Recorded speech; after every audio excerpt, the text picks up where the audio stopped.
Hey, what's up, fantasy football fans? It is week 15. Hopefully, you've been following along and are in your league's playoffs. Many leagues are starting their playoffs this week in week 15, some starting next week in week 16. But it all depends on how many teams make it the playoffs. But we're getting into playoff time. Teams should be pretty well set. Probably need to think about some handcuffs to your players as you get into the playoffs. All the buys are done, so you don't have to worry about that stuff anymore. And hopefully you've got yourself a pretty good seed coming in. So again, Glen Ritter here, Minnesota Insider for IE Sports Radio, your direct feed for all that is sports. You can follow me on X at Gritter13 and also on TikTok at IESR Minnesota. And joining me as always is my co-host, brother from another mother, Josh Ritter. Josh, how can people find you and which teams do you cover? You can find me at Josh Ritter13 on X, and on TikTok, you can find me at josh.ritter57, where we're talking about all of my teams. It's an eclectic mix. We got the Miami Dolphins. As you can see, my Phoenix Suns, who are currently experiencing the Oklahoma City Thunder experience in the NBA Cup, down about, I think, 17 in the second quarter, maybe the first quarter still. It's really bad, but that's expected when you play OKC.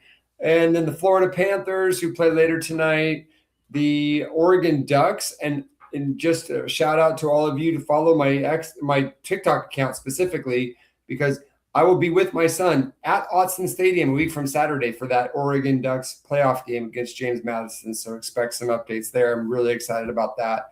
So my teams are scattered throughout the world right now and just loving life.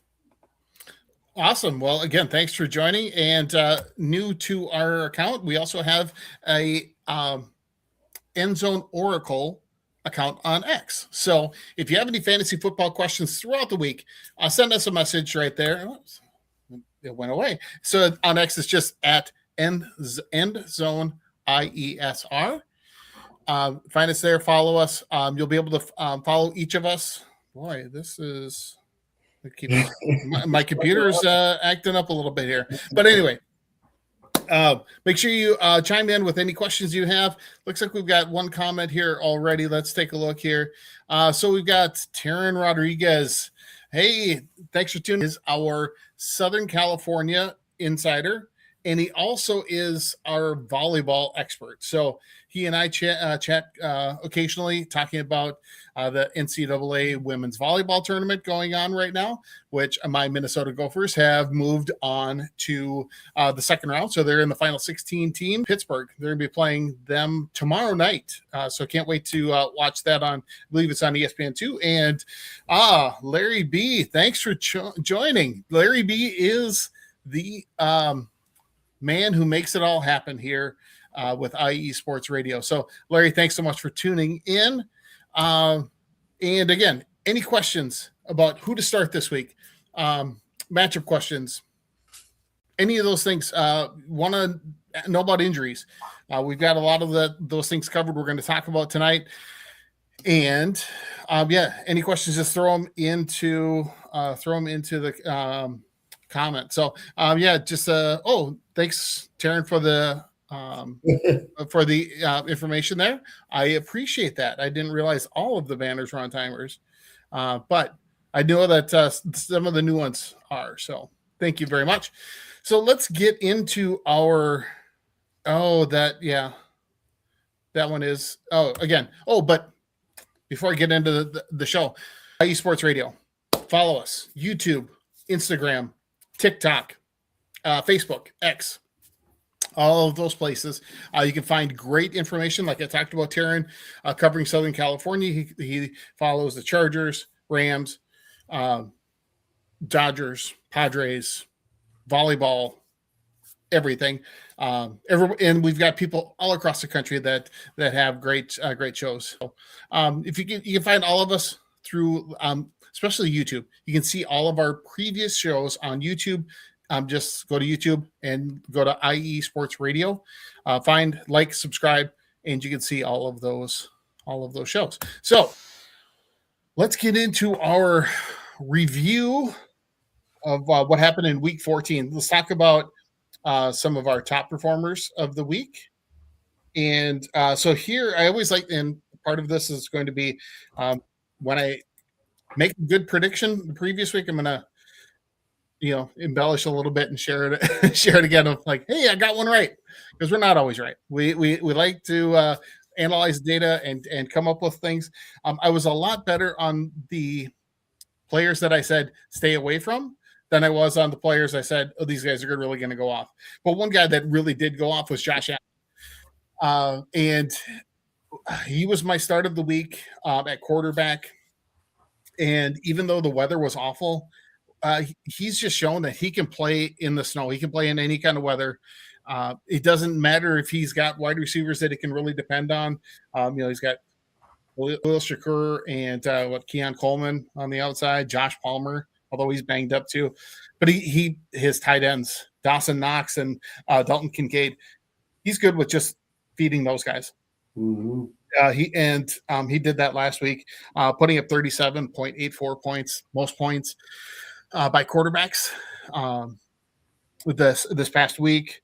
The guy who scored the second most amount of points at the quarterback position was a little-known guy by the name of Shedeur Sanders. Did you know that he 0.46 points? And never heard of him before. Yeah, I know, right? You would think that like his dad being Deion Sanders would have heard more about him. But yeah, he's kind of just flown under the radar. He went like in the 5th round of this last draft. So I don't know. Good for him. Yeah, he put up some great numbers. Yeah. Oh, we got a couple more comments here. Oh, yeah. Just so Larry, yeah, Larry's throwing in some information here about our IESR fantasy league. Larry did finish with the #1 seed in the league, and with Dallas Parsons. Dallas Parsonson's disorder, which is Brian, who was the Patriots insider, finished second.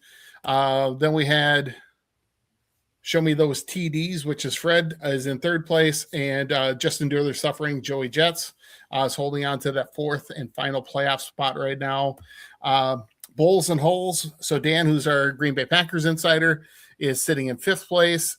He and I are facing each other this week. So a Vikings fan taking on a Packers fan, which is going to be awesome. But Running to the Championships, which is Josh's team, is sitting in 6th place. I'm in 7th out of 8 teams. Oh, come on. There we go. Yeah. Come on. While you're saying that, it's rough because I do have the 2nd most points in the league still, but eliminated from playoff contention. So doesn't really matter how many points you score if you have the wrong matchups every week. Anyway, so this week, it looks like it's going to be Larry B taking on Fred. So 1st and 2nd place. Looks like Larry's projected to win right now. So we'll see how that plays out. Then we've got Joey Jets taking on Brian. So we got a Jets fan against a Patriots fan. So a little interdivisional rivalry there. Looks like a really close matchup or projection there, within 1.5 of each other. Again, I'm the Love Boat scandal. So as a Vikings fan, you have to kind of think back to what was it, about 15 years ago when some of the Vikings players just did something that they shouldn't have done when they were on bye. I'll just say that. And right now, again, that looks to be a pretty close matchup within a point of each other. But Dan and I will definitely make it challenging. And then again, Josh, you got the huge projection over Taryn, who is his team name is Bishop Sycamore. So thanks for putting all those in there, Larry. We're definitely looking forward to seeing how everything turns out this week. Let me go back. So another quarterback that had a good performance last week, Joe Burrow. Yes. That team is not good, but he got almost 24 points. And you got to respect Joe Burrow. He knows his team's not making the playoffs this year, and yet he's coming back and he's playing ball. And if the guy that drafted him dropped him, pick him up and start him because they're going to throw that football all over the field because their defense is awful. So, Oh, absolutely. And I think they're facing the Bills this weekend, right? I think. I believe so. Yeah. Yeah. And the Bills defense has No, been they're playing Baltimore. They played the Bills Baltimore. That's who it is. Thank you. Yeah. Yeah, Baltimore's defense hasn't been all that great this year either. So I I think Joe Burrow is definitely going to put up some big numbers this week. And I think we'll probably be talking about him a little bit later on too with some guys to start. Oh, wait, no. Sorry. We're both wrong. He's taking on the Texans. So actually, that might be one that you may want to wait a week because the Texans defense is phenomenal. Hold on here. I'm looking at the schedule. Cincinnati plays Baltimore. Oh, it does. The Texans play Arizona. So yeah. So you're right. Where did I get that wrong? What was I looking at for? I don't know. But they're playing Baltimore. So yeah, I would definitely consider Joe Burrow somebody that I would be. Oh yeah. In that situation. Oh, I'm. It's okay. Green Bay is taking on the Broncos. Oh, that's the defense. That's the players I was. No worries. Thinking to avoid. Okay, let's get back to some of those top players again. Any other quarterbacks that you had on your list? No. Before we switch to running backs, you highlighted the big ones, so we can move on to the running backs. Yeah. So running backs. Jahmyr Gibbs again. He went off. He was phenomenal last Thursday. 37 points. He is one of those players that I've been very fortunate to have him on two of my teams, and in both of those leagues that I have him, I finished first in points in those leagues last week. So he has been not every single week, but he has been a pretty darn consistent player. He's put up some huge numbers this year. Other running backs, Tony Pollard had a huge week. Not necessarily rostered in every league, so if he's out there, definitely somebody worth picking up. And then Blake Corum.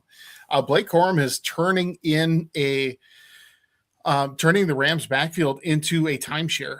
He has been splitting pretty much every series with Kyren Williams. Kyren Williams gets the first series, Blake Corum gets a second, and then back and forth all game long unless one of them gets tired.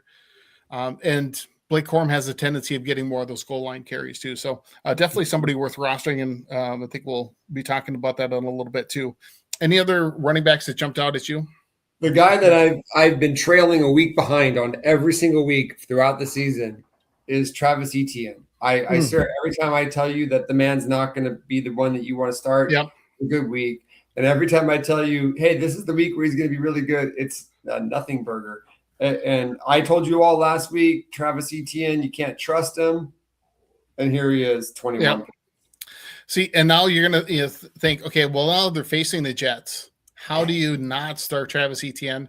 And I think we can both probably say with a little bit of confidence that he's probably going to put up a pretty subpar performance. 2-point game. Yeah, that's how the season's been. It is the conundrum of fantasy football. Sometimes, like you were just talking about Blake Corum. Who do you start in the Rams backfield? You don't know week to week.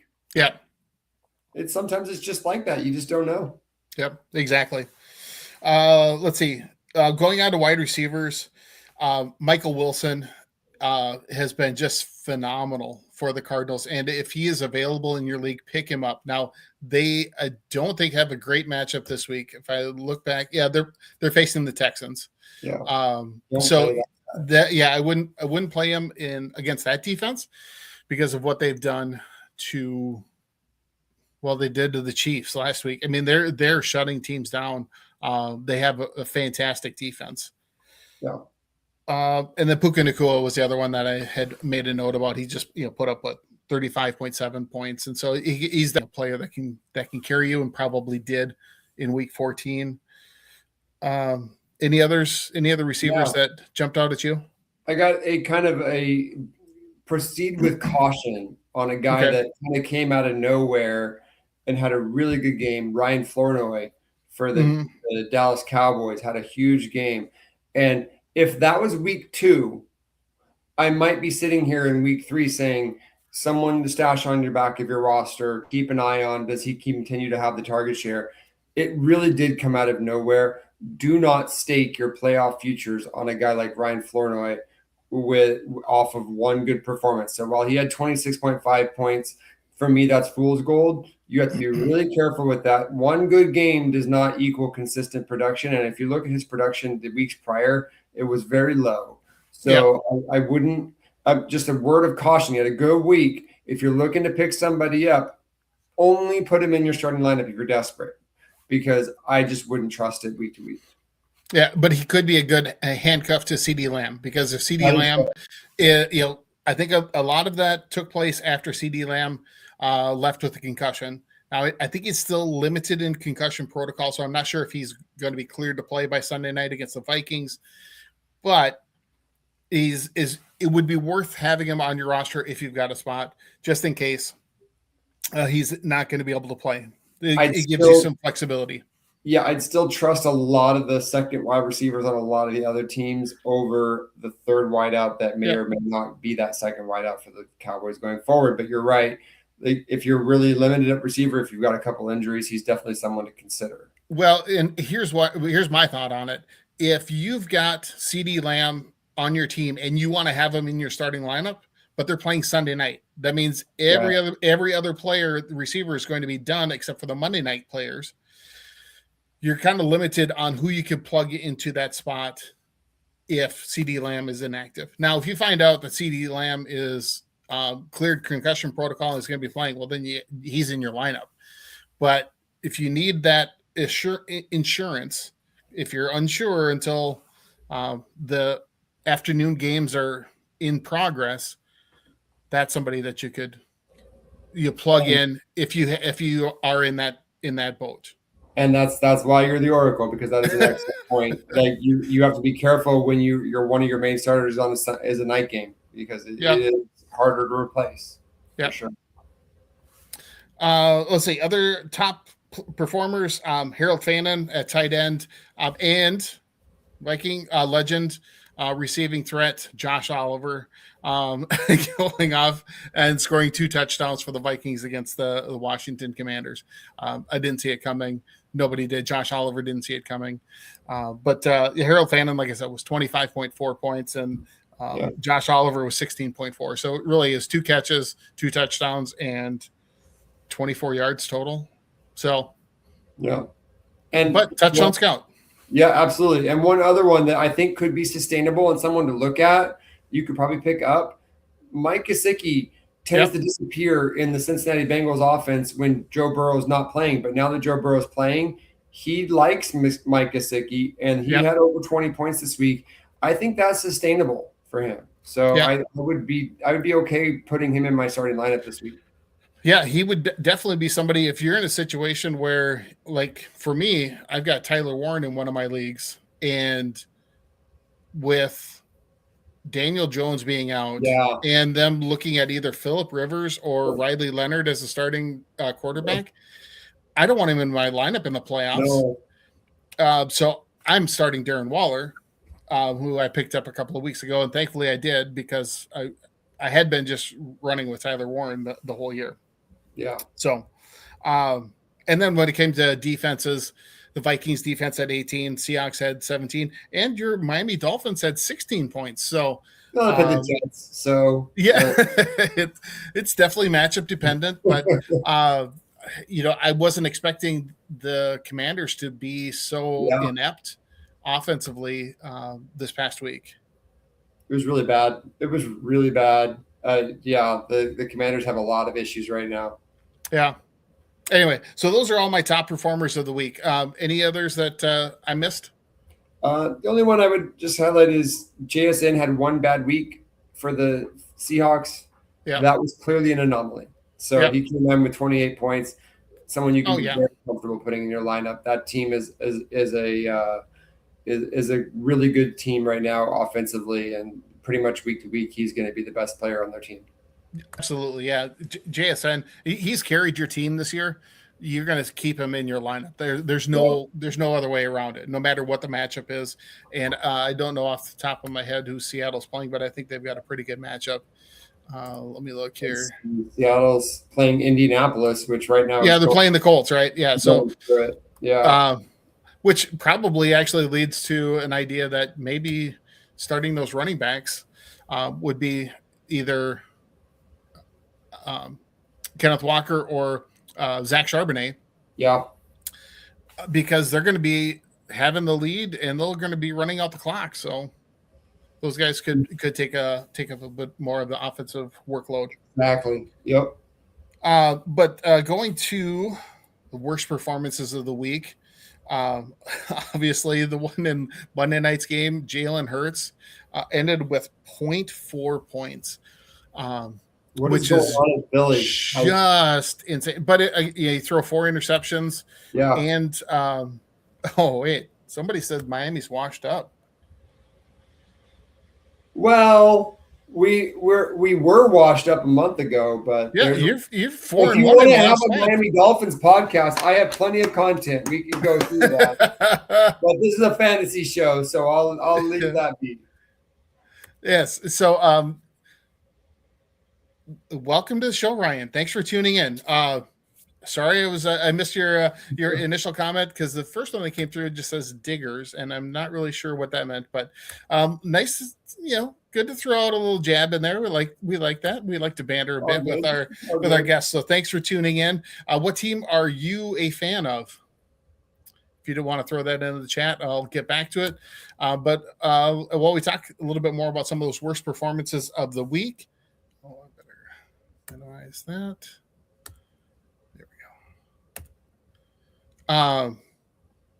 The other quarterback that really had a rough week was actually the person who I said to bench was Jaden Daniels going against the Vikings. He ended up with 2.72 points. He did leave in the third quarter, re-injuring his left elbow after throwing an interception to Andrew Van Ginkel, but he was not doing all that well before he got injured. So I don't know if that elbow was still messing with him or if it was the fact that the Vikings were playing with a lead and Brian Flores was able to open up his bag of tricks and really confuse the heck out of the Commanders offense because he just was all out of sorts, had very few completions. Any other quarterbacks that I'm missing? It's not his fault because he had so many drops in this game, but there's a lot of concern about Patrick Mahomes right now and his production from a fantasy perspective. Mm-hmm. And a lot of you probably drafted him in the first couple of rounds as kind of your stalwart. I can get 20, 25 points out of this player, but he had 6.3 points in that game. And that offense, their pass catchers drop balls at a rate that I just did not expect. Travis Kelce looks washed right now.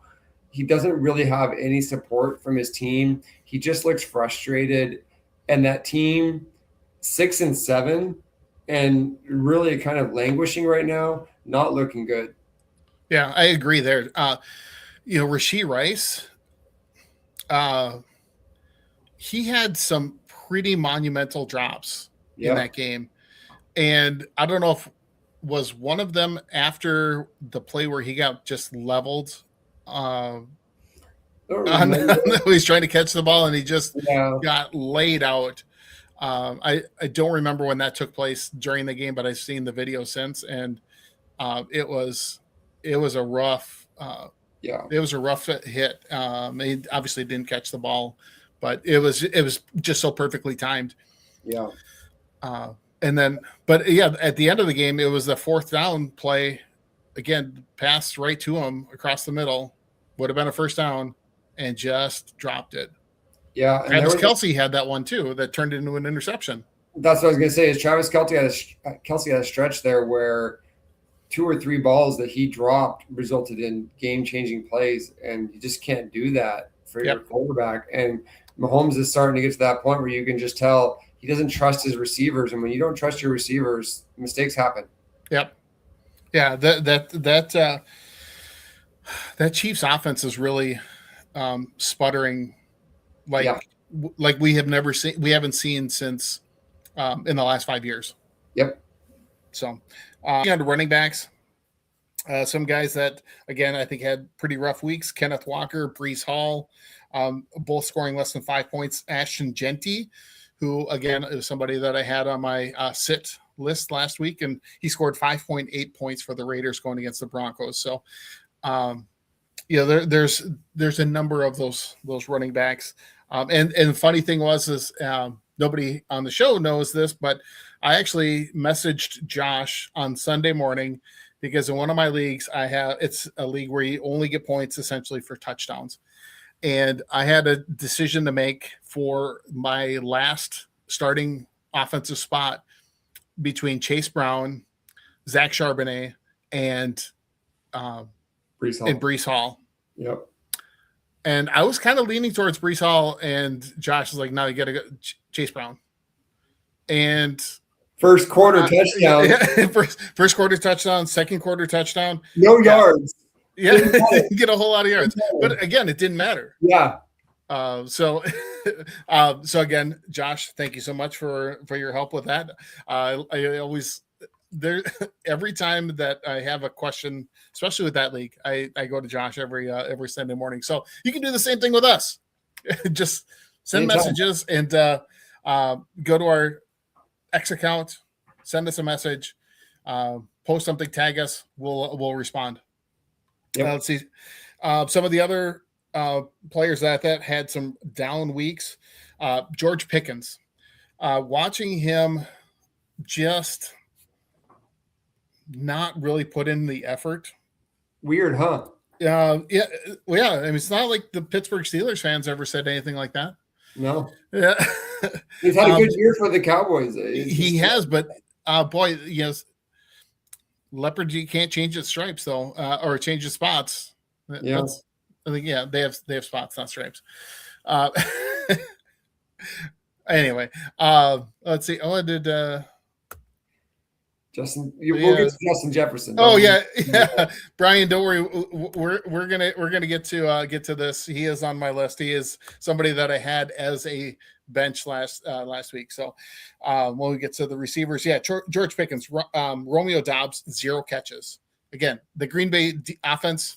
Yeah. It's Christian Watson, somebody that you can depend on, I think, but nobody else really as far as receivers go. Although Jaden Reed is back.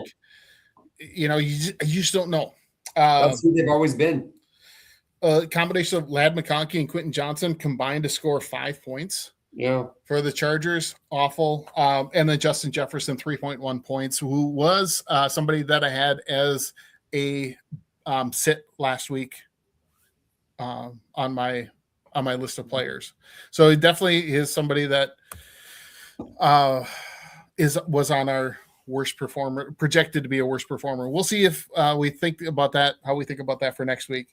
And then when it comes to other players, tight ends, for me, I had Travis Kelce, who only had 1.8 points, and then Tyler Warren, who had 3.7. I had actually projected him to be a all-star player last week. But when Daniel Jones went down with a torn Achilles tendon, that completely changed the game and the outlook for him. So that wasn't horrible decision. It's just unfortunate when another player gets hurt. And can't predict injuries. It is what it is. And when the backup is Riley Leonard, he comes in and he can't find Tyler Warren. Those things happen. So, any other poor performances that I missed? Yeah, the only one I would say is a little disappointed in Oronde Gadsden Jr. Yep.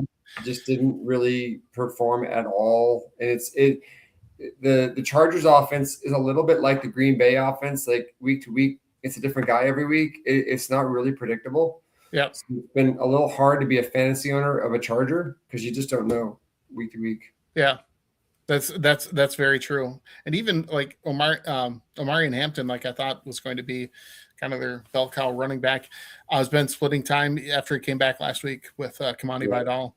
And we've talked about this before, but just sometimes in fantasy, you have to think backwards. Yep.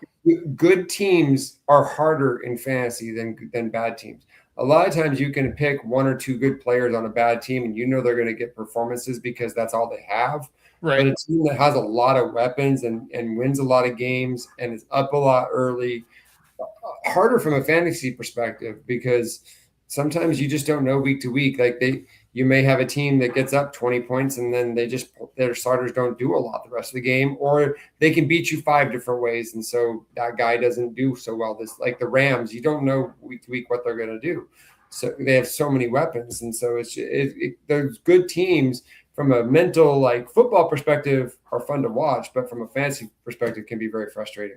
Yep, absolutely. Although if you think about who some of those key players are in those offenses. So for the Rams, yeah, you could have Puka Nacua, you have Devontae Adams, you've got Kyler Williams and Blake Corum. The one constant is Matthew Stafford. Right. He's a quarterback that will throw a number of touchdowns every single week.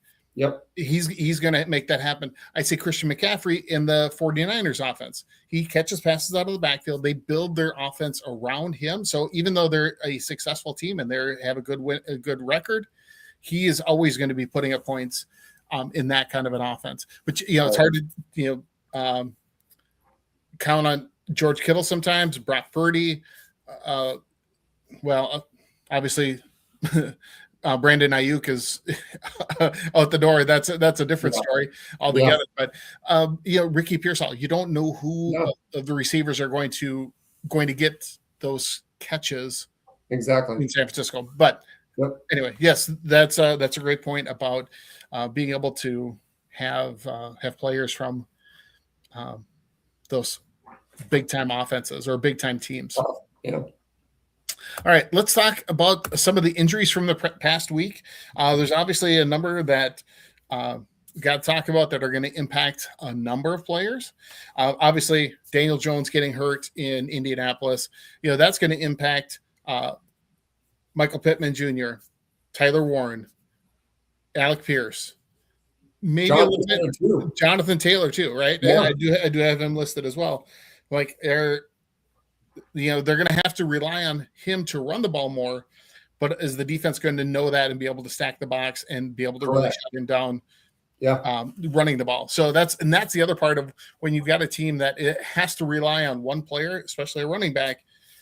If you don't have a passing game to take some of the pressure off, it makes it very difficult for them to operate. So that's one to think about. Jaden Daniels, again, re-injured his elbow, is going to be out this week. Who knows if he's going to be coming back at all this year. Let's see. T. Higgins is back in concussion protocol. Not sure if he'll be back to play this Sunday, but could be. Drake London is still going to be out tomorrow night against Tampa Bay. Atlanta against Tampa Bay is our third Thursday night game. So not sure exactly what to expect there.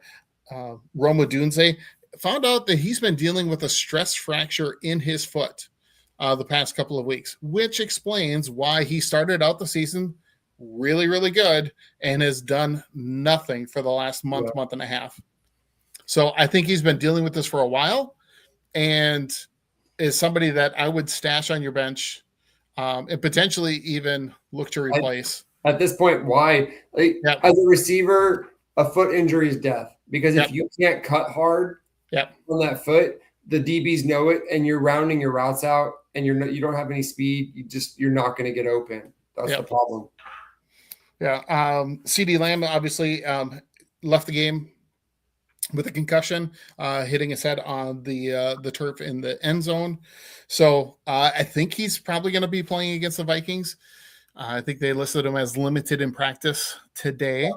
Yeah. So which leads to me to believe that he's probably going to clear concussion protocol, but definitely something to keep an eye on throughout the rest of this week. And then Mike Evans actually two things. Mike Evans has been removed from the IR list.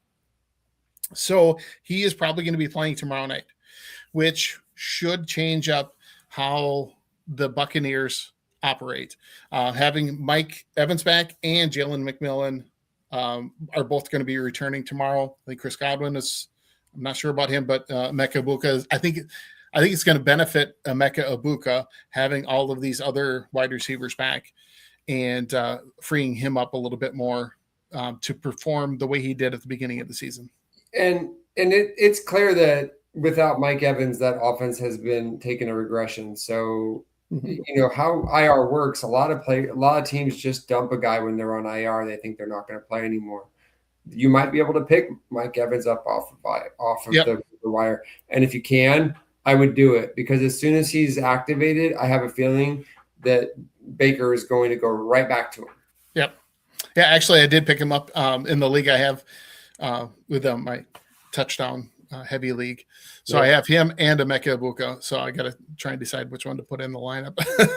So I might be, well, actually they're tomorrow night. So we might have to talk after the show just to get your expert advice on what you would do there. So, and then the other injury to note is Trey Benson will not be activated off the IR. So he is done for the season. So if you picked him up when he started going through that 21-day window, you can drop him. He's not going to be playing at all this season. So let's see. Looking at any other injuries that no, those are the main ones. I will say though, you probably may have heard that Devon Achane only played about a third of the game. He still had over 100 yards. Right. Well, fine. He fell on the football, so they reported it was a rib injury, and there's some bruising there, but there's no structural damage. He could have gone back in the game, but because the Dolphins were destroying the Jets 21-0 early in the first quarter, they just said, we don't need you. Jalen Wright came in and played really well. So, if you're a Devon Achane owner, which a lot of you are, don't worry. He's going to play Monday. Yep. But I would still, as a handcuff, again, we'll talk about that here, pick up Jalen Wright. He's been a really good player, He went over 100 yards as well in the game. A touchdown. So when we talk about waivers, definitely pick him up. Talked about quarterbacks, Shedeur Sanders. Shedeur Sanders is going to be, I can't see how they would not have him be the starting quarterback the rest of the season. And he is going to just chuck the ball down the field. Maybe not win games, but like you talked about earlier, bad teams can put up big fantasy football points. So Shedeur Sanders is definitely somebody worth picking up, especially if you're in a league where you do not get where they don't deduct points for interceptions and turnovers. Right. If he's just going to be getting points for passing yardage and touchdowns, he's somebody to have on your roster and potentially start. Have another good quarterback that you can find on there, because the Cleveland Browns in December very weather dependent. Yep. Oh, we'll talk about the weather for this weekend too, and they're on that list of cool or bad weather games. Jacoby Brissett, again, somebody that should be rostered in pretty much every league. Probably not starting this week because again they're taking on the Houston Texans, and even though he seems to be able to throw the ball against any defense, I would be a little bit leery to have him in your lineup just because of how good the Texans defense is. Yeah. Agreed. Running backs. What's that, sir? Best defense in the league right now. Absolutely. Just they're hands down, and they're gonna be trouble for whoever they face in the playoffs, because I think they're gonna make the playoffs. Yeah. Yep.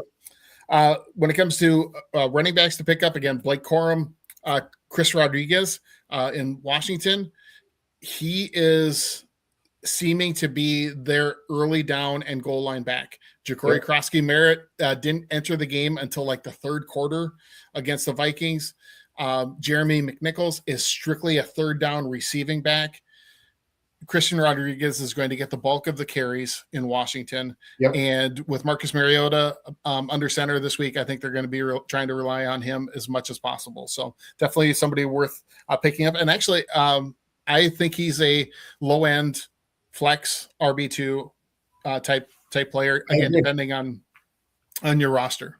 Yeah, if you've got him in your lineup, you better have a really good lineup not to be putting him in there.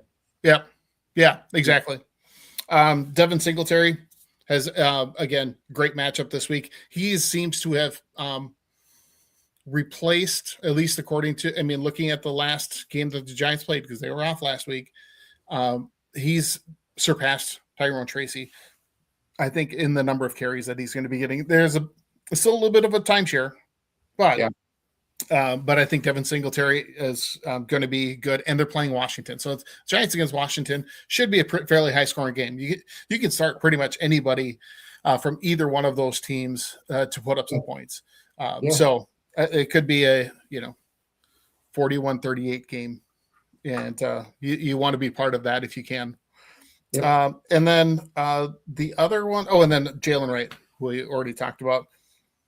At receiver, Devon Vele, who you mentioned last week. Again, great insight there. Scored a touchdown and was a huge performer for the Saints. Luther Burden is somebody that is really stepping up in Chicago, especially with Rome Odunze's foot injury. I don't think I would start any of them this week because the Bears have a rough matchup this week. Again, they got some weather too. It's going to be cold. It's we'll talk about that later. But it's they're playing Cleveland, and Cleveland's got a good defense. So I wouldn't necessarily start him, but he's definitely worth having on your roster, especially. I don't know exactly what the matchups are for the next couple of weeks, but if you get to the next round of the playoffs, you want to make sure you have some options that are going to get some looks. I did make a note about Ryan Flory.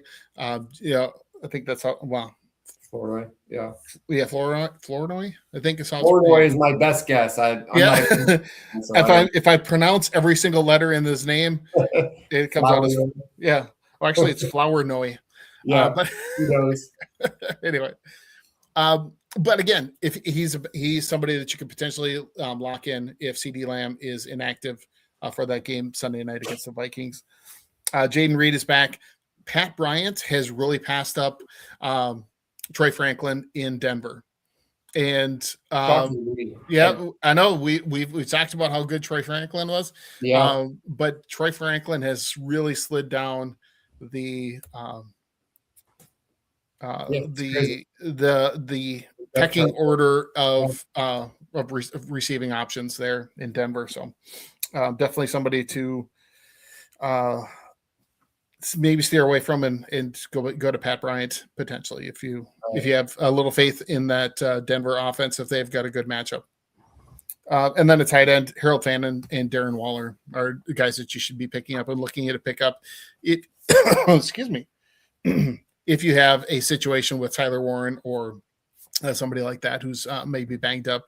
I think George Kittle is a little bit banged up. I think Travis Kelce is a little bit banged up. If you don't trust the Chiefs offense, those are some guys that you can pick up. Harold Fannin seems to be a favorite target for Shedeur Sanders. For sure. Definitely worth picking up there. And if you got a touchdown heavy league like Glen does, Darren Waller, they look for him in the red zone. Yeah. It seems like almost half his catches this year are touchdowns. So and he's now pretty fully healthy I think it's his third game back since his injury. He should be getting more snaps. And against the Steelers, who they traded their tight end Jonnu Smith to the Steelers, I wouldn't be surprised if they try to showcase Darren Waller to prove that trade was a win. Just FYI. Yeah. So I wouldn't be surprised if Darren Waller has a big game this week. Well, I've got Darren Waller in my lineup to replace Tyler Warren in my family league and first round of the playoffs, and I desperately need to advance to the semifinals next week. So anyway, all right, we're going to take a quick break here. I'll come back in a couple of minutes. Again, you're watching the End Zone Oracle here on IE Sports Radio, your direct feed for all that is sports. We'll be back in about 2.5 minutes.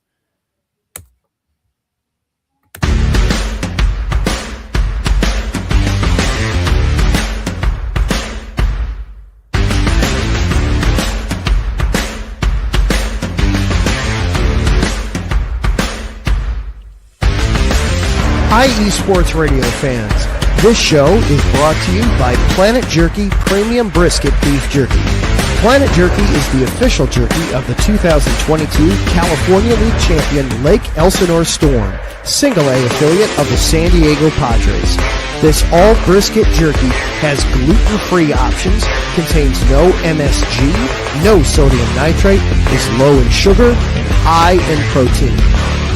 Go to their website at planetjerky.net and follow them on Instagram at Planet Jerky. Planet Jerky, the jerky that's on a whole other planet.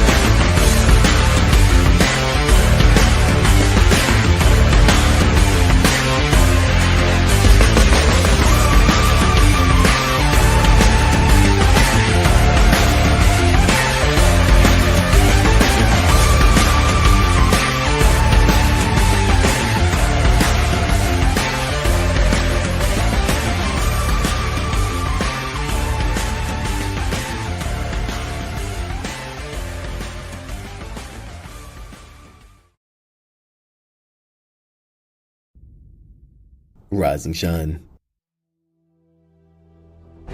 It's 4 a.m. The stars are still out. The sun is beneath the horizon, but it's time to punch in and go to work. The comfort of your warm-ups turns into the grinding out of your reps as the clinking and the clanking of the plates create a symphony of euphoria. There's no other feeling like it.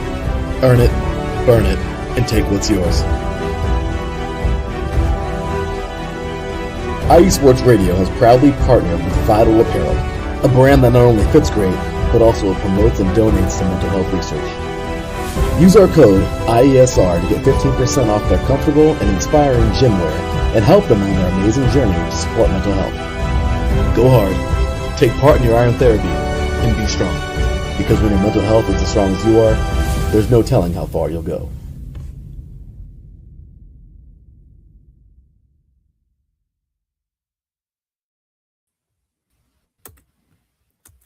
All right, welcome back to the End Zone Oracle here on IE Sports Radio, your direct feed for all that is sports. Please check out our sponsors. They help make our station run, and they really need your support. So Planet Jerky is absolutely a fantastic snack. I got some stickers with my last order, and they're on my water bottle. So got to try to always promote that. It's premium brisket beef jerky. Absolutely fantastic. Perfect snack when you hit that time of the day where you just need a little bit of energy. It is just pure beef brisket. No fillers, nothing added to it. It's just pure protein deliciousness. So definitely order some planetjerky.net. And then if you're looking for some workout apparel, maybe you've got somebody in your family that is talking about their New Year's resolution and they want to work out more, and you need they need some a gift for Christmas or the holidays. Vital Apparel is the thing to do. You go to their site. Got great workout gear, shorts, shirts, anything you need. 15% off. You use the code IESR, and part of those proceeds go to help with mental health research. So you can't go wrong. Perfect way to get some gear for a loved one that is making their wellness and fitness a goal for 2026. You can get them something and have it for the holidays. Give it to them. They can start off the new year start off their New Year's resolution with the right gear. Like what did Dion say? If you look good, you feel good. If you feel good, you play good. If you play good, you pay good. Isn't something like that? Like you want to look good when you're working out in January. Mm-hmm. Exactly. Right. All right. Let's get back to our show. So next segment, start, sit, quit. Kind of one of our staples here on the End Zone Oracle. So for this one, I've actually going to use players from my own roster in our IESR league at the running back position. So for me, the one to start of these three is Quinshon Judkins. Cleveland going against Chicago. I think they're going to be able to run the ball pretty well. It's going to be cold. He knows how to get in the end zone. He catches passes out of the backfield. Quinshon Judkins is the guy for me that's going to be in my starting lineup. The guy I'm going to be sending to the bench is Rico Dowdle. Early in the season, Rico Dowdle was an every week starter. Like you had to, if he was playing, you put him in your lineup. part of that was Chuba Hubbard was banged up. Since he's come back, it's been a timeshare. So until they really work it out, I think you got to keep Rico Dowdle on your bench. At least he is for me. And then the guy that I'm cutting loose is DeAndre Swift. He's been so inconsistent. It's been a timeshare between him and Kyle Monangai. He catches some passes out of the backfield, but he hasn't been the player that they anticipated him being. He hasn't been that Jahmyr Gibbs type of running back for Ben Johnson in Chicago. He does okay, but again, it's a timeshare. He's not going to get you any touchdowns, because if they get close, that's where Kyle Monangai gets the ball. He comes into the game and he hammers the ball into the end zone. So Monangai is great for the touchdown heavy league that I'm in, but I just don't have any faith in DeAndre Swift, being anything besides somebody that you would only put him in your lineup in case of emergency. And there's a lot of guys on my team that would have to get hurt in order to get him into one of my 2 running back spots. Right. That makes sense. Yeah. How about for you? So I went to the quarterback route today. So I have a start base and give up on for the quarterback position. And for me, the start is Trevor Lawrence. This is a team that is looking really good offensively lately. They're definitely in that conversation for one of the better teams in the AFC right now. And they're playing a Jets team that's just been eviscerated with injuries and trades. And honestly, they just don't look like they have much on defense right now. And I would expect Trevor Lawrence to be able to make some hay with that team this week. I don't know who the person is that he's going to get all of those yards and touchdowns to. The Jaguars are one of those teams where you just don't know weapons, which one's going to step up week to week.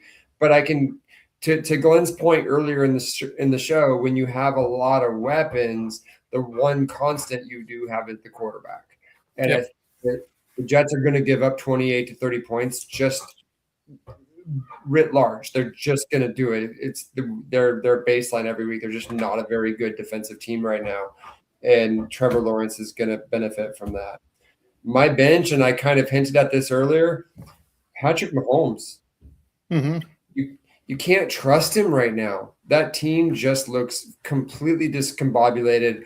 They're playing an LA Charger team that, quite frankly, is better than them right now.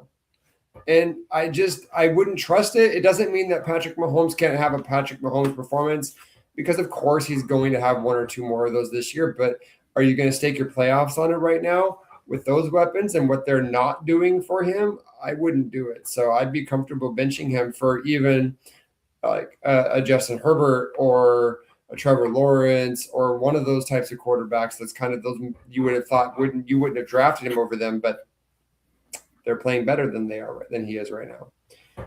And my give up, and I don't even have to have a long explanation for this. You should be giving up on Tua.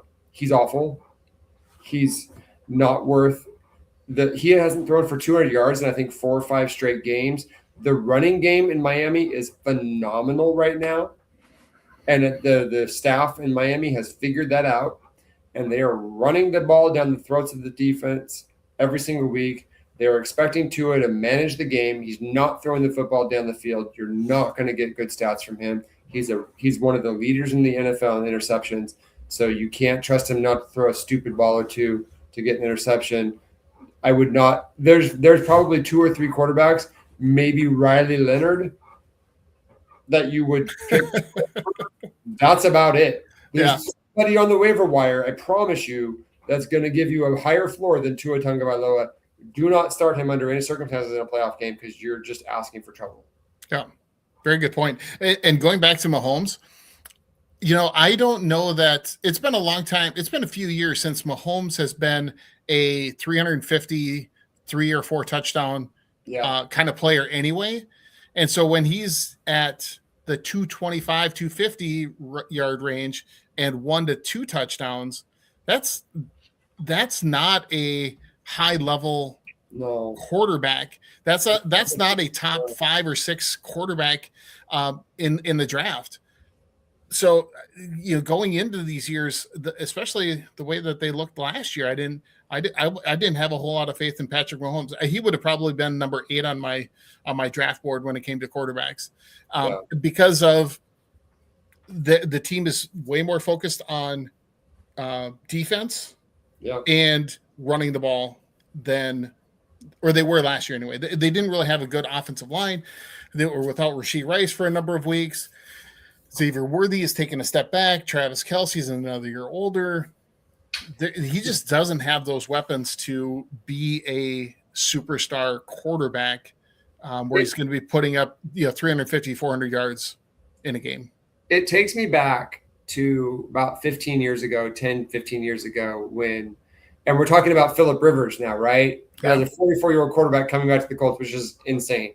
But back 15 years ago, there was this big debate in fantasy about Tom Brady versus someone like Phillip Rivers. Tom Brady was the better quarterback. The Patriots didn't rely on him to go out there and single-handedly win the game, though. They relied on him to make pointed throws when it mattered, when they needed him in a close game. But from a fantasy perspective, Phillip Rivers was always way more valuable because it was like, we turn the offense over to this guy and we're going to expect him to throw for 400 yards to be able to be competitive as a Chargers fan, right? Right. And so from a fantasy perspective, Phillip Rivers was way more valuable than Tom Brady, with the one exception of the 2007 season. But Tom Brady was the better quarterback. And that's what Patrick Mahomes is for the Chiefs. They rely on him to be able to make the clutch plays when it matters, but they're not asking him to throw for 350 yards and 4 touchdowns a game, to your point. Yep. Well, and that you bringing up Tom Brady reminds me of one of the leagues I was in, going back to the mid 2000s, because I've been doing this for quite a while. And in that league, there was somebody new to the league, and he drafted Tom Brady in the first round. And this is before he had Randy Moss. Maybe it was the year that Randy Moss actually went to the Patriots. Yeah. And we're all just sitting there looking at each other like, what? Did we change the scoring to give points for leadership? Because I don't understand this. I don't understand this pick. And he ends up, and I think it was that 2007 year, because that was it went huge and threw 50 some touchdown passes or whatever it was. It was just insane. We're like, oh, okay, well, it wasn't. And then it wasn't a sound strategy the rest of Tom Brady's career, before or after. Right. He was 1 year. Mm-hmm. He was never a huge fantasy football leader. So anyway, great story though. But anyway, so let's go on to our next segment here, and that's to look at. Let's go panic or patience, right? Let's talk about a few guys that, should we panic? Should we have some patience? We're getting into the playoff season. How about a guy that has been disappointing all year long? I'm not sure if I should go by his initials of BT or if I should just change his nickname to just Ghost. Brian Thomas Jr. Is Casper? I don't know. He's just invisible out there on the football field for the Jacksonville Jaguars. Yeah. And we talked earlier about who's going to get those catches in Jacksonville from Trevor Lawrence. I think Jacoby Myers and Brenton Strange are going to get more attention than Brian Thomas Jr. Yeah. I mean, I am the foremost of the people that are offended by this, because that was my number one, this guy's going to wreck the league this year pick, and it just hasn't happened. Mm-hmm. And it's just been very frustrating. I'm in full panic mode with him. Like I said, I actually really like Jacksonville from an offensive perspective this week against the Jets. Does that mean that's going to translate to Brian Thomas? Probably not at this point. Like, it doesn't look like it. So, yeah, I'm in full panic mode. Like, if you drafted him, you probably don't care, because you're probably not in the playoffs. Yeah, the one league that I do have him is the IESR league, and I'm out of the playoffs. So, yeah. And I've still got him on my roster, but there's no, when I look at my team, I'm not putting him in. Yeah. It's just, which is aggravating. All right. How about Jalen Hurts? Panic or patience with Jalen Hurts? I keep predicting that the Philadelphia Eagles are going to figure it out and become the championship team that they are, and it just keeps not happening. There's something going on in that locker room that's hard to really pin down. I thought they were going to waste the Bears on that Black Friday performance, and they did not. They lost. And then I certainly thought they were going to bounce back last week, and they lost in overtime with a game-losing interception by Jalen Hurts. Like, at this point, you have to panic because the production is just not there. Yeah, and if you drafted him to be your starting quarterback, odds are you're probably not in the playoff hunt too much either. I mean, he hasn't had the rushing touchdowns. He hasn't, which was kind of the key to drafting him. The teams is if you're drafting him, it's for the rushing touchdowns. Yeah, the teams have finally kind of figured out the push. Like, the Bears got a fumble recovery off of it, and there's been a couple stops. It's not the automatic that it used to be, which is nice for the rest of the league, but like, it's not good for the Eagles. Yeah, well, and I think part of that though too is I think the referees are paying attention a little bit more when they see how many offensive linemen move before the ball is snapped. Yeah. Which hadn't been called, and now I think they're starting to call it, and they're starting to crack down on it, and that limits the effectiveness of that tush push as well too. Yep. All right, how about just all of the Colts offensive weapons? How much do you think that is going to impact their usefulness here in the playoff run? So you're talking Tyler Warren, Michael Pittman Jr., Alec Pierce, and Jonathan Taylor. From my perspective, it makes Alec Pierce completely unstartable. Yep. He's a deep threat only. They're not going to throw downfield because they're not going to trust whoever they bring into the game to do that. So it makes him completely unstartable. If Phillip Rivers starts, if they activate him and start him, I think Tyler Warren still has value because a quarterback that's a statue who's probably not trying to get hit is going to look for the tight end. Okay, so you still have some value there. He's not going to hold on to the football, so he's going to be looking to his easiest escape route, which typically is a big-bodied tight end, which Tyler Warren is. So that's the one guy I'd be careful. If you have Jonathan Taylor, you're putting him in your lineup and you're starting him because, like, what else are you going to do? But I would just say, just understand, if he doesn't have a great game, it's probably because there's 8 men in the box. They're going to dare Phillip Rivers or Riley Leonard to throw the football down the field, and it's probably not going to work. So, it definitely limits Jonathan Taylor's effectiveness. I'm not sitting here telling you need to replace him in your starting lineup because that would be asinine. He's the best running back in football. And I'm saying that as a Dolphins fan who I'm struggling not to say that Devon Achane's the best running back in football, but I understand what Jonathan Taylor's doing in the NFL right now. But yeah, he's definitely going to be dealing with a lot of men in the box right now. Yeah. Well, and he'll be lucky if there's only eight in the box. I think it's going to be closer to 9 and 10. Right. But we'll see. But that's a great point about Tyler Warren. He's not going to be in my lineup this week, but we'll see how things go for the Colts this week. And maybe he'll get back in my lineup if I make it to the next round. If Riley Leonard's the quarterback, I would be really skeptical about putting Tyler Warren out there because Riley Leonard just showed nothing last week. Right. But Phillip Rivers is smart. He may not be able to run a 6-second 40-yard dash, but he's smart. He's going to get the ball out. And so Tyler Warren has a inflated value if Phillip Rivers is activated. They're not going to activate him unless he's going to play. So if he's activated, he's probably going to start and he's going to throw it quickly. He's not going to let himself get hit because he's not played in 5 years and he's 44 years old. And he was a statue when he played. Right.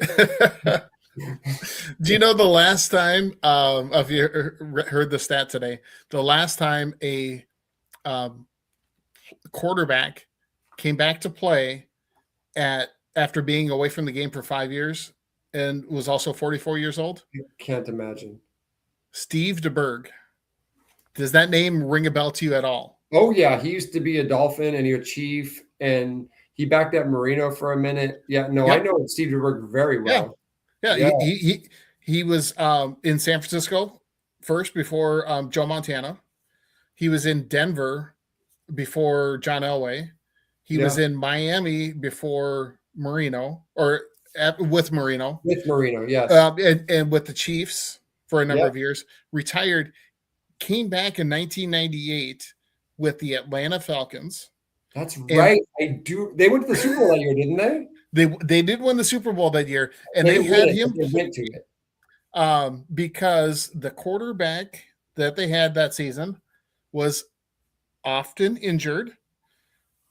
Chris Chandler, The Dirty Birds. with which again, 98 is a tough year for me to talk about. Oh, I know. I remember that game very well. But because Chris Chandler, whose nickname famously was Crystal Chandelier, because he was super fragile, brought him in. Steve DeBerg, I think he went 9 for 20, 144 yards and an interception or something like that. So it was a horrible situation. Now, Phillip Rivers is much better quarterback than Steve DeBerg ever was. He was a semi-finalist for the Hall of Fame right now. Yeah, the clock's going to get reset if he gets added to the active roster. The clock resets. Correct. Like literally, he is like 2 months away from possibly being a Hall of Famer. Yeah. And the homies, if he gets activated, it has to reset that calendar for 5 years. Yeah. That's crazy. Yeah, well, it gives us 5 years to talk about whether Phillip Rivers is a Hall of Fame quarterback. So maybe he leads them to the Super Bowl. He gets the Super Bowl victory that he never had with the Chargers, and then he's got that final check mark on his resume for the Hall of Fame. For those of you that are over 35 years old, you'll appreciate this. Phillip Rivers is a much better quarterback than Eli Manning. I'll just leave it at that. Oh, absolutely. But a lot of people say that Eli Manning is going to get in over Phillip Rivers. Yeah, he was a part of a couple really good defensive teams where he had some clutch plays, but he was not half the quarterback in the regular season that Phillip Rivers was. Okay, I appreciate you bringing up Eli Manning because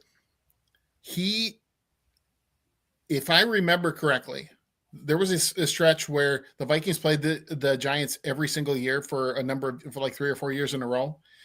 And I believe he threw more touchdown passes to Minnesota Vikings players than he did against Minnesota Vikings players. That's awesome. He had more. He had so many pick sixes. Like he had like one every single game for like 3 years in a row. Yeah. And I don't think he threw 3 touchdown passes against the Vikings during that time. So that to me is not a Hall of Fame quarterback. The Chargers were a snake-bitten franchise that had injuries every single year during Phillip Rivers' run. Yep. But if he had just like Dan Marino, if he had better players around him, especially on defense, that guy would have won a championship or two, and he'd be a first balloter. He probably won't be now because he didn't win enough, and I understand that. But I don't ascribe wins to quarterbacks as much as other people do because I was taught by Dan Marino, like there's more to a team winning in football because it's not like NBA. You don't play offense and defense. You play one half of it. Right. Absolutely. Yeah. The Chargers, they had LaDainian Tomlinson. And then Sean Merriman was supposed to be that huge stud defensive player for them and tore his blew out his knee and was never the same. They got hurt. They got major injuries in every single year. They were the most snake-bitten franchise every year. It was crazy. Well, and the thing was, like, the trade for the Eli Manning Phillip Rivers trade actually worked out pretty well for the Chargers, although the Giants were the ones that won the Super Bowls. Go figure. So again, all right, let's talk a little matchup. Some of the matchups for the week. So looking at some of our favorite matchups of the week. My favorite one, really, and this is with a player that has been a little disappointing this year. We talked about him last week. The Baltimore Ravens going against the Bengals. Lamar Jackson has been awful the last 3 weeks. He's one of our panic or patience discussions last week. But if he doesn't go off this week, against the Bengals, then I think we really gotta call it quits on Lamar Jackson. So for this season, anyway. I have Lamar Jackson in 3 leagues. Every single one of them missed the playoffs. If you have Lamar Jackson, you're probably missed the playoffs because he's ruined your season. That's just the way it is. You had to draft him too high. It's been a nightmare season for Lamar Jackson. Yep, and which again in the IESR league, that's who my quarterback is. So, anyway, but I do like the matchup. Surprisingly, I kind of like the Vikings going against the Cowboys. JJ McCarthy last week played well. He didn't carry the team by any means. They leaned on the running game, but Dallas's pass defense has been awful this year. So I could see JJ McCarthy, Justin Jefferson, each having a decent game. I think Justin Jefferson is somebody that I actually would start if I had him in any of my leagues, just because of how bad the Cowboys pass defense is. The one caveat to that is the Cowboys run defense is really going to be formidable, has been formidable. And I think the reason JJ McCarthy was successful last week is because they were able to run the ball pretty well. They averaged, I think before the, at the end of the game, JJ McCarthy took 3 straight kneel downs. But before that, the Vikings offense rushed for on average 5.3 yards per carry against the Commanders. And there was 150 some yards on, 30, close to 30 carries. Yeah. They were leaning on the running game and passing out of it. If they can't get the running game going, that could be a little bit of a tough day for JJ McCarthy. Yeah, but I really the depth of the secondary in Dallas is really, really bad. So I would imagine they're going to roll coverage to Justin Jefferson. So if I was going to pick up a Minnesota Viking this week, honestly, I know he's had his ups and downs, but I would be comfortable starting Jordan Addison this week. Yeah, actually, the one that I think probably has the best chance to go off would be Jalen Naylor, the third receiver. He's super fast. He has been really productive this year, and I could see him getting a touchdown. Yeah, possibly anyway. Yep. So those are a couple of the favorable matchups. Any other ones that you?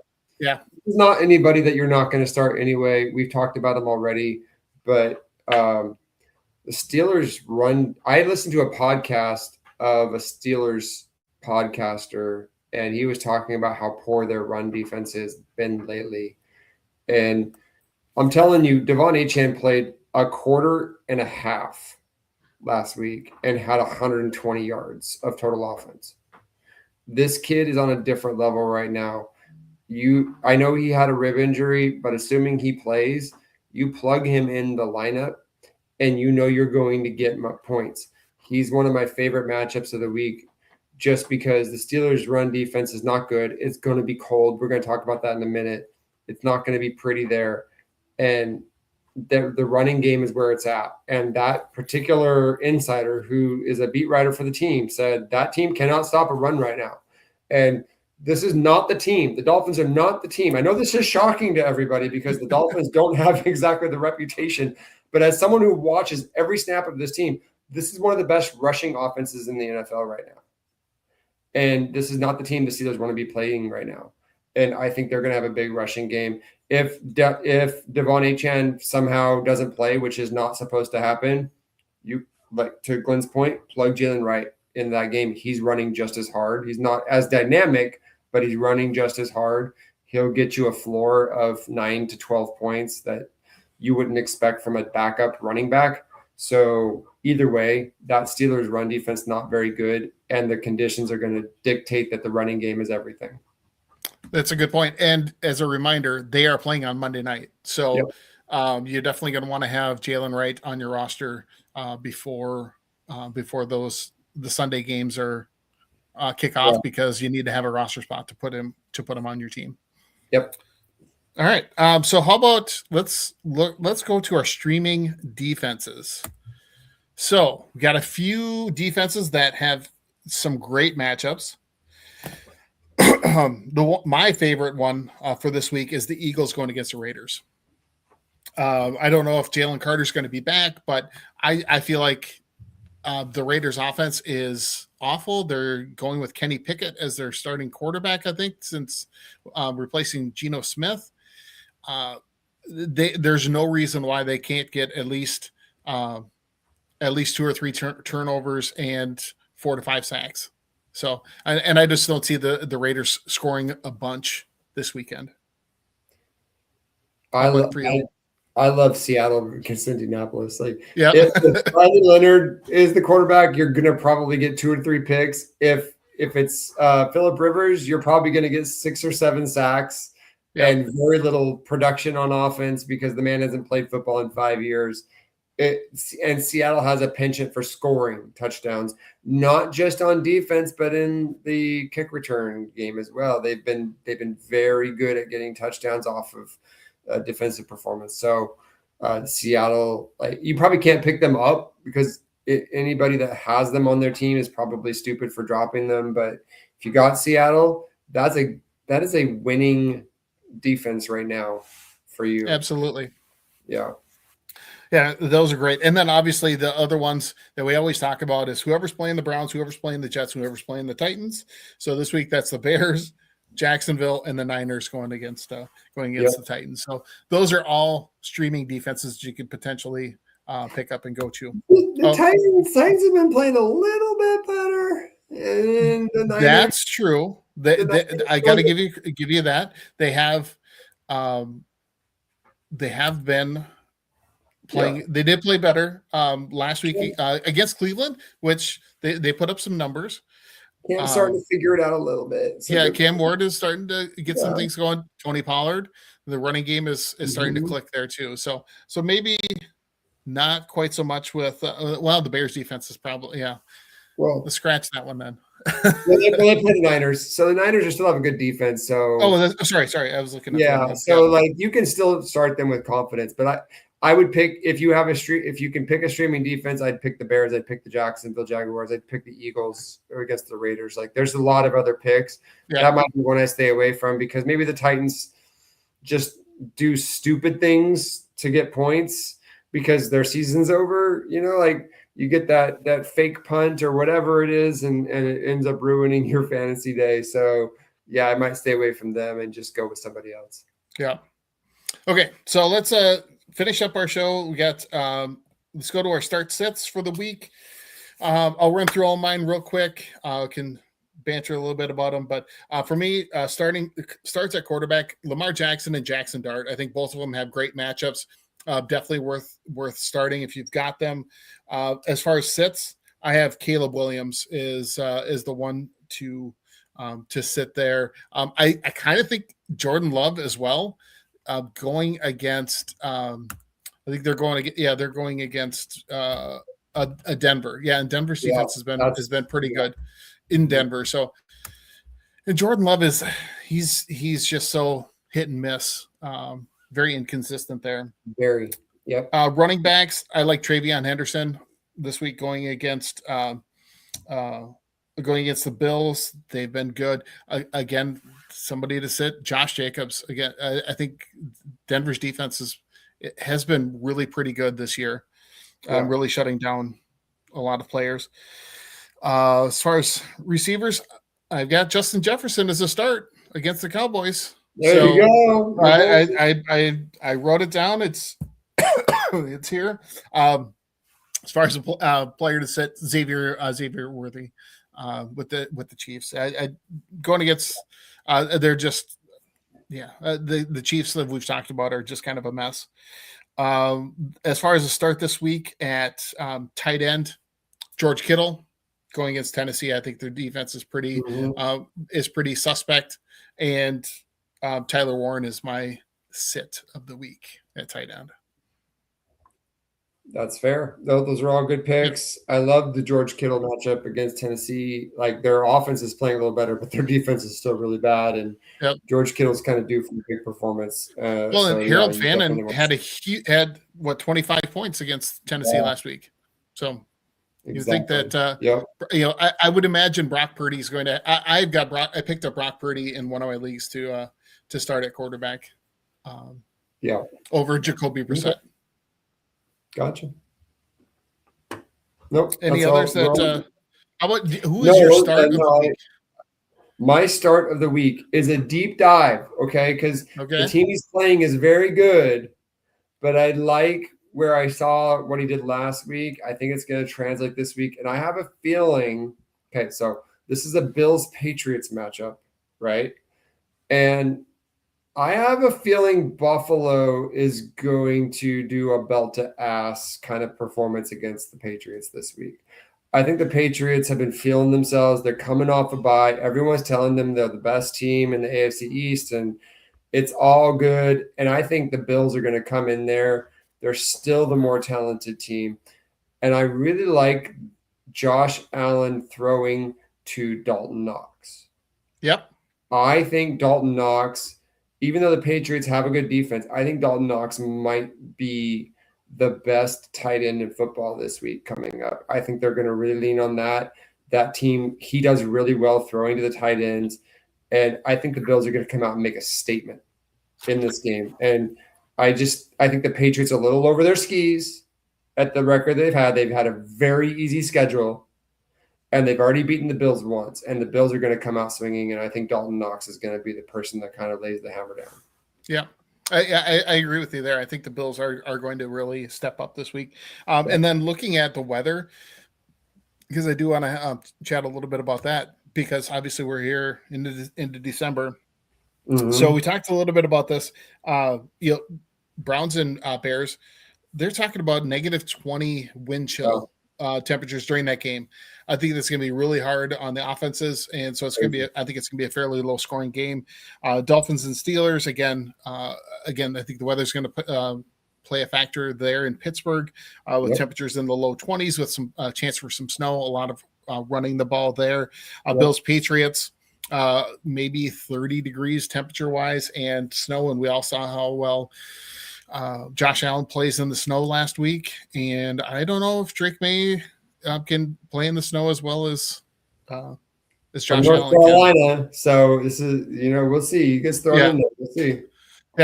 Yeah. So we'll see how that goes. And then some other ones with some low temps are going to be the Ravens against Bengals and Chargers against Chiefs. Because I know here in Minnesota this weekend we're going to be down into single digits on Saturday as a high. So a high of like 1 to 2 above zero. So thank you. That's going to be coming through the whole Midwest up here. So there's the outdoor games here in the Midwest area, whether it's Chicago, Kansas City, Pittsburgh. There's going to be some cold temperatures here at this time of the year. The low got into the upper 40s here in Northern California. So that sounds really cold to me. I don't know how people do single digits. That's insane. Oh, well, yeah. And it's just kind of goes with we got probably over the last day or so, 8 to 10 inches of snow. School was 2 hours late today. So I have employees that live in your area of the woods, and they've been complaining about it nonstop for days. So they got a chance to see it. So, all right. Well, let's see. Other things and then just again, to give a recap about my teams, went 2-1 this past week. I mentioned on Sunday that I thought I was going to get a win in all 3 leagues for the first time all season.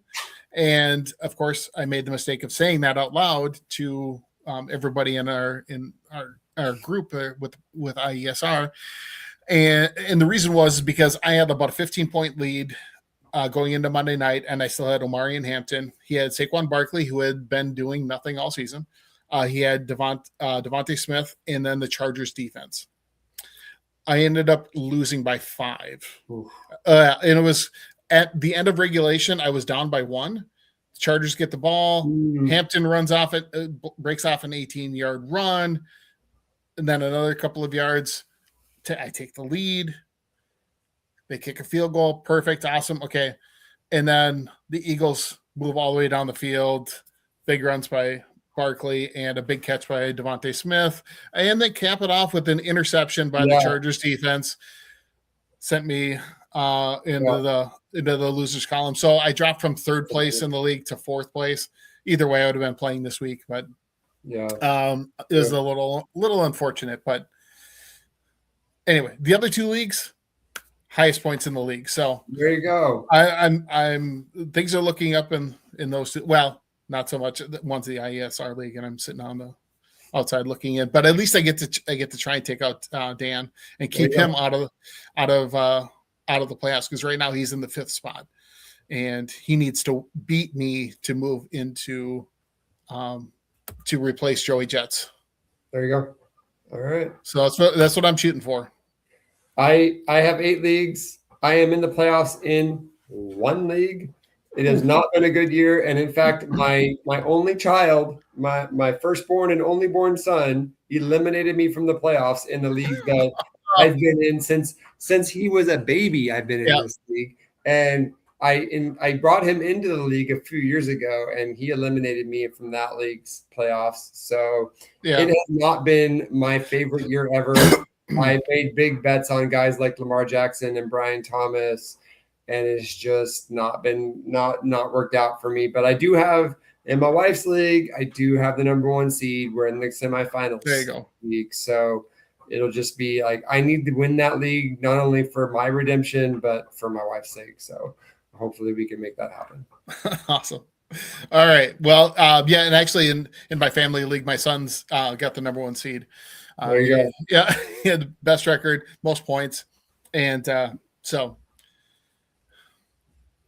I teach him everything. I teach him everything I know, and then he beats me. That's what happens. Yep, that's what happens. So, anyway, all right. Well, thanks for everybody for tuning in, for all of the comments that came in. I hope everybody has a wonderful week. If you're in the playoffs, hope your team does well, and able to carry on and move on forward towards a fantasy football championship.